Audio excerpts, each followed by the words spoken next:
Hey, yo, what's the deal? That's your boy Tag from Pro Wrestling Tag. You know what I'm saying? As of this recording, it is 6:14 p.m., March 1st, 2025.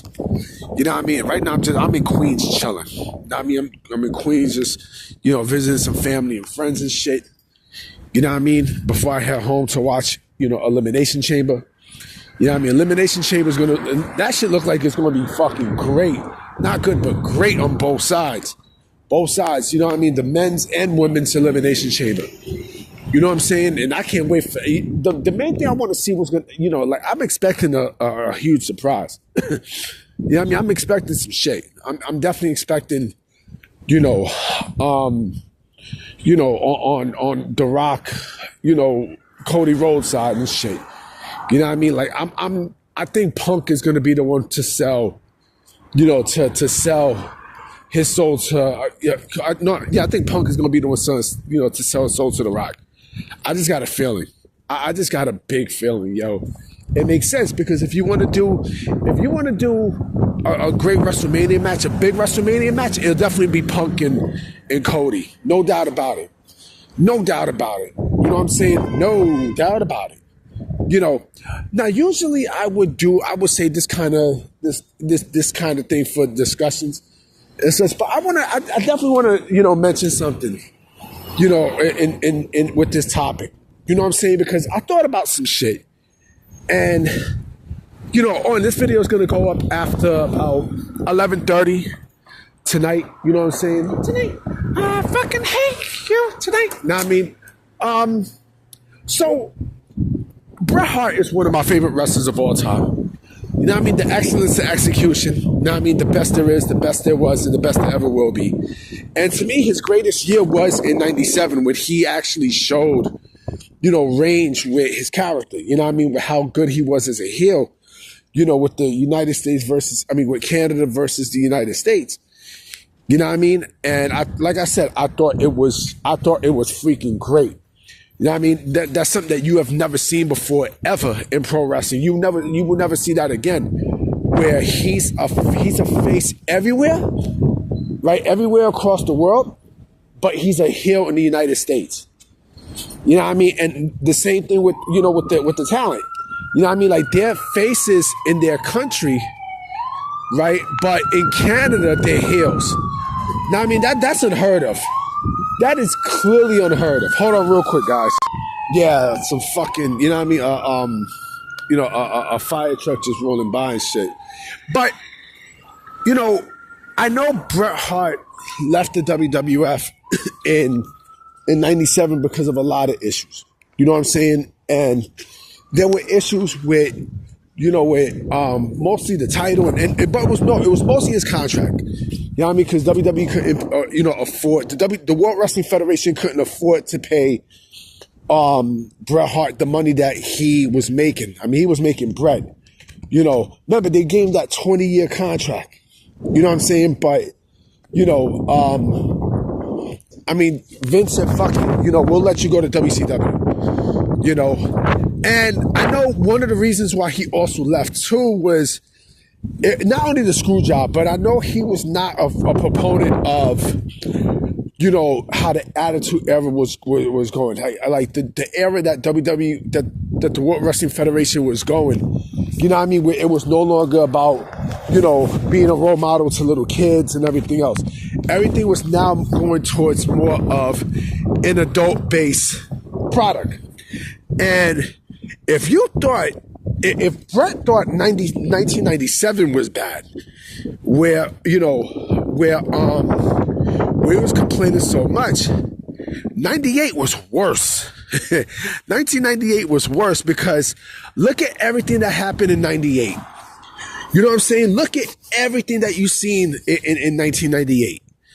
You know what I mean? From the rise of Steve Austin and then, the Nation of Domination, like Val Venus, like all these things that you've seen, Bret would not have been happy without a shadow of a doubt. You know what I mean? Bret Hart would not have been happy.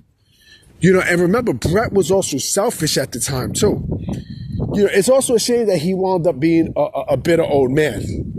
Yeah, I mean, way later on in his career and such, even in life, he just became bitter. But Bret the thing with Bret is, 98, he definitely wouldn't have fit the WWF. He clearly wouldn't have fit. Owen was definitely still there. I mean, I don't think they didn't bury Owen. Owen Hart was not buried like a lot of people make it out to be. Oh, the Blue Blazer. That's bullshit. That was complete bullshit. I think, Owen was smart to stay in the World Wrestling Federation. And yes, I understand what happened the year after 98. Yes, I get that. I strongly get that. But nobody knew that was going to happen. Nobody. But Bret, there was no way Bret was going to, be the star that he was in 98. There was absolutely no fucking way. You know what I'm saying? Bret would have not fit at all. And he would have snapped. He definitely would have fucking snapped. I mean, shit, look at Mick Foley. Mick Foley was coming up. You know what I mean? Like, Mankind was coming up, And yes, Shawn Michaels was not there also in 98. After that match at WrestleMania 14, remember, he retired. He retired until 2002. But even with that, like, I don't know how Bret would have fit into the equation, in the World Heavyweight Championship spot. You know what I'm saying? I don't know how he would have fit. But again, storyline wise and everything else, Bret would have snapped.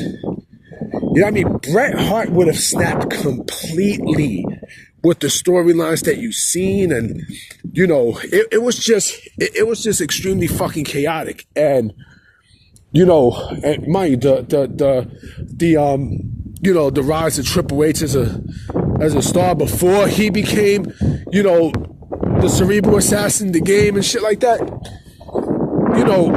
Again, Bret was. I think, in retrospect, I think it was the right place for him to go to WCW at the right time. I think because with Bret, they wasn't doing like serious storylines like that. They were still doing adult storylines, but not the way how the WWE was doing it at that time. Like I said, WWE went towards a completely different direction with the Attitude Era. That logo that you seen, right? I couldn't see Bret Hart next to it. There was no way I could have seen Bret Hart right next to that logo. No way. Absolutely no fucking way. No way. Do I think he would have had matches? Do I think, what? Yeah, I'm gonna tell the video different. How I don't think Bret would have fit WWE in 98. Do I think he would have had good matches with the likes of Steve Austin and Kane and stuff? Sure. Absolutely. They would have burnt the house down. No doubt about it. They definitely would have burnt the house down. But it's crazy when you think about it. You know what I mean? Like, do I think, how Bret and Rock would have fared together? You know what I mean? Like, how would that had meshed? Hold on real quick. How in the world could that had, taken place? There was only 3 people who won the championship that year. Steve Austin, right? Because that's another thing too. Bret would still had to have been a fucking heel. You know what I mean? And they still would have to have continued that storyline.